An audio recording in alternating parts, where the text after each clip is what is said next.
तो आज स्टूडेंट हम देखेंगे चैप्टर 2। चैप्टर 2 में कि क्या क्या चैप्टर पढ़ना है, कौन कौन सा चैप्टर पढ़ना है। चैप्टर 1 हम लोग पढ़ चुके हैं, एन इलेक्ट्रॉनिक मशीन। उसके बाद चैप्टर 2 है हाउ डज कंप्यूटर वर्क, जिसको अभी हम पढ़ेंगे। उसके बाद चैप्टर 3 है let us learn to use a computer. Fourth chapter है द कीबोर्ड। फिफ्थ चैप्टर है आपका द कंप्यूटर माउस। और सिक्स्थ चैप्टर है लेट अस पेंट। ये आपका प्रैक्टिकल चैप्टर है जहां पे हम लोग पेंटिंग करेंगे, जिसमें टक्स पेंट का यूज आएगा। सॉफ्टवेयर है टक्स पेंट नाम का। Let us type in word pad.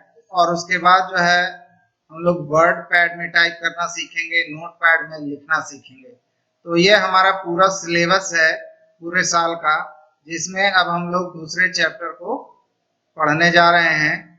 तो दूसरे चैप्टर को पढ़ने से पहले how does a computer work, computer कैसे काम करता है, तो इसको समझने के लिए सबसे पहले हम अपने ऊपर एक एग्जांपल लेते हैं कि हम लोग कैसे काम करते हैं। हम लोग को काम करने का जो तरीका है वो ये है कि सबसे पहले हम लोग को कोई इंस्ट्रक्शन मिलता है। जैसे आज हम लोग को इंस्ट्रक्शन मिला कि आप लोग स्कूल जाइए, स्कूल से ही कंप्यूटर का या फिर कोई भी सब्जेक्ट का रिकॉर्डिंग होगा, जहाँ पे आप बेहतर काम कर सकते हैं। यहाँ इंटरनेट फैसिलिटीज वगैरह है, तो इसीलिए हम लोग आज स्कूल आए हैं और आप लोग के लिए रिकॉर्डिंग कर रहे हैं। आप लोग घर में रहें, सेफ रहें। देखिए, हम लोग को इंस्ट्रक्शन मिला है ना कि स्कूल जाना है, ये हुआ इंस्ट्रक्शन यानी इनपुट। उसके अनुसार से हम लोग स्कूल आए, अपना काम कर रहे हैं, ये हुआ प्रोसेसिंग। और प्रोसेसिंग करने के बाद जब ये वीडियो बन जाएगा, जो हम काम कर रहे हैं वीडियो बन जाएगा, ये होगा आपका क्या, रिजल्ट। तो ये 3 स्टेप में काम होता है। कोई भी काम 3 स्टेप में होता है। सबसे पहला इंस्ट्रक्शन मिलता है यानी इनपुट होता है। उसके बाद प्रोसेसिंग किया जाता है, मतलब उसके ऊपर काम किया जाता है। और काम करने के बाद रिजल्ट आता है, आउटपुट आता है। जैसे एक और एग्जांपल हम लोग लेकर के समझते हैं। जैसे आपको सिंपल चाय बनाना है, तो चाय बनाना है तो उसके लिए क्या करेंगे, हम लोग को दूध चाहिए, चाय पत्ती चाहिए, चीनी चाहिए, गैस चाहिए, है ना। तो इन सब को एक जगह एक बॉल में डालेंगे, उसको गर्म करेंगे। तो ये सब जो सारा रॉ मटेरियल हुआ, दूध हुआ, चीनी हुआ, चाय पत्ती हुआ, तो ये सब रॉ मटेरियल क्या हुआ, इनपुट हुआ। और जब हम इन सबको मिला करके गैस पे गर्म कर रहे हैं तो ये हुआ प्रोसेसिंग, है ना। और जब चाय बन गया तो उसको जो है हमने ग्लास में या कप में डाला, तो जो चाय बन के तैयार हुआ वो हुआ आपका आउटपुट, है ना। समझ में आया। तो काम यही 3 स्टेप में होता है, चाहे हम हो चाहे कंप्यूटर काम करे। कंप्यूटर भी इसी तरह से काम करता है, 3 स्टेप में काम करता है, इनपुट, प्रोसेस और आउटपुट। ये 3 स्टेप है जिससे कंप्यूटर आपका काम करता है। तो चलिए अब हम लोग देखते हैं। यहाँ पर आपको एक एग्जांपल दिया गया है कैसे हम लोग बनाना शेक बना सकते हैं मिक्सचर में। तो बनाना शेक बनाने के लिए बताया गया है कि बनाना लीजिए, शुगर लीजिए, मिल्क लीजिए और तीनों को एक मिक्सचर जार में मिक्स कर दीजिए, तो ये बनाना शेक बन जाएगा। और बनाना शेक हमारा आउटपुट हुआ, और मिल्क, शुगर, बनाना ये सब इनपुट हुआ, और जो मिक्सचर में मिक्स किया गया वो हुआ प्रोसेसिंग। तो इस तरीके से देखिए, ये जो है आपका इनपुट है ना, put banana sugar and milk into a mixture jar, है ना। तो ये आपका काम हो गया इनपुट का। दूसरा हो गया प्रोसेसिंग, यानी कि इसमें डाल करके हम लोग इसको मिक्स कर रहे हैं, तो ये हमारा हो गया प्रोसेसिंग। और तीसरा, जब हमें बनाना शेक बन गया और वो बनाना शेक हमें मिल गया, तो ये हो गया हमारा आउटपुट। समझ में आया। तो 3 स्टेप में कंप्यूटर काम करता है। सबसे पहले इनपुट, उसके बाद प्रोसेसिंग और उसके बाद आउटपुट।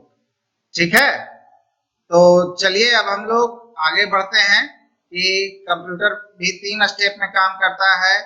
उसको जो है इनपुट दिया जाता है, जो इनपुट दिया जाता है उसके लिए इनपुट डिवाइस का यूज किया जाता है, जैसे आपका हो गया कीबोर्ड, माउस, स्कैनर, ये सब जो है आपका इनपुट डिवाइस है, जिसके द्वारा हम लोग क्या करते हैं, कोई भी कीबोर्ड से इंफॉर्मेशन को एंटर करते हैं, माउस से किसी भी चीज को पॉइंट करते हैं, स्कैनर से किसी भी इमेज को कंप्यूटर में डालते हैं।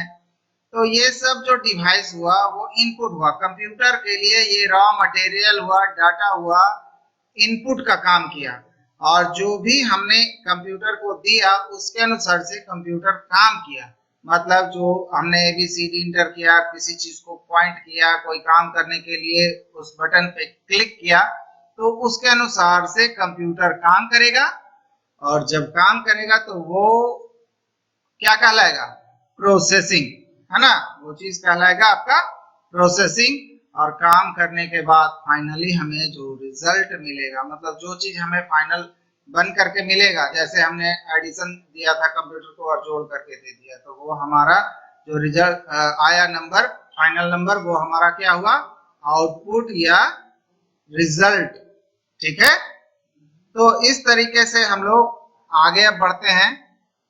अब जो है यहाँ पर आपको फन एक्टिविटी दिया गया है, draw any 5 type of mouse pointer in the space below, है ना। 5 तरीके का माउस पॉइंटर का फिगर हमें ड्रा करना है, जिसमें पहला फिगर आपको यहाँ पर आपको दिखाया जा रहा है। देखिए ये फिगर जो है आपका माउस पॉइंटर जैसा जो फिगर होता है वो तो डिफॉल्ट होता ही है। फिर एक होता है, इसको छोटा कर ले रहे हैं, जब हम छोटा कर रहे हैं तो माउस पॉइंटर देखिए ये डबल साइड एरो में बदलेगा, जब, है ना, ये डबल साइड एरो, ये हुआ वर्टिकल, देखिए डबल साइड एरो आया। इससे हम क्या कर ले रहे हैं कि हम इसको छोटा कर ले रहे हैं, है ना। तो ये चीज हो गया हमारा दूसरा पॉइंटर। तीसरा हो गया कि जैसे हम इसको मूव कर रहे हैं तो देखिए हमारा जो पॉइंटर है वो 4 हेड एरो में चेंज हो जाएगा। देखिए ऊपर में आपको जो है दिख रहा होगा, ऊपर में टाइटल बार पे, है ना। तो यहाँ पर जो है देख रहे हैं ये पॉइंटर, तो ये भी पॉइंटर का ही एक टाइप है। ठीक है, उसके बाद जैसे ही हम लोग जो है कुछ लिखना जब शुरू करेंगे तो वहां पर पॉइंटर ये जो है देखिए ये जो है कर्सर, ये लंबा आई बीम के रूप में चेंज हो गया। ये जो पॉइंटर है देखिए यहाँ पर जो ऊपर ले जा रहे हैं तो एरो बन जा रहा है, अब यहाँ पर ले जा रहे हैं तो आई बीम बन जा रहा है। ये आपका क्या हो गया, आई बीम। ये भी क्या है, आपका माउस पॉइंटर ही है ना। तो हम लोगों ने देख लिया एक नॉर्मल पॉइंटर, एक ये पहला ये आई बीम, दूसरा, तीसरा जो है डबल साइड एरो, चौथा जो है 4 हेड एरो, पांचवा में जो है कॉर्नर, है ना। कॉर्नर जैसा जो एरो रहता है, जिससे हम लोग क्या कर सकते हैं, इसको दोनों साइड से छोटा बड़ा कर सकते हैं, है ना। इस विंडो को दोनों साइड से छोटा बड़ा कर सकते हैं। तो ये 5 टाइप का पॉइंटर है। तो ये 5 टाइप का पॉइंटर है जिससे हमें, जिसका फिगर हमें यहाँ पे ड्रॉ कर लेना है। एक हो गया आपका एरो, दूसरा हो गया आपका जो है आई बीम, इस तरीके से रहता है। तीसरा हो गया डबल साइड एरो, जिसका यूज जो है रिसाइज करने के लिए किया जाता है। चौथा हो गया आपका 4 हेड एरो, इस तरीके का हो जाएगा, जिसमें चारों तरफ से आपका जो है मूव करने के लिए रहता है। और पांचवा हो गया डायगोनल एरो, जिसमें आप जो है कॉर्नर से किसी भी विंडो को रिसाइज कर सकते हैं। तो ये 5 तरीके का एरो आपका जो है माउस पॉइंटर आपके सामने आ गया है। तो आज के लिए इतना ही, आगे अब हम लोग अगले वीडियो में देखेंगे। धन्यवाद।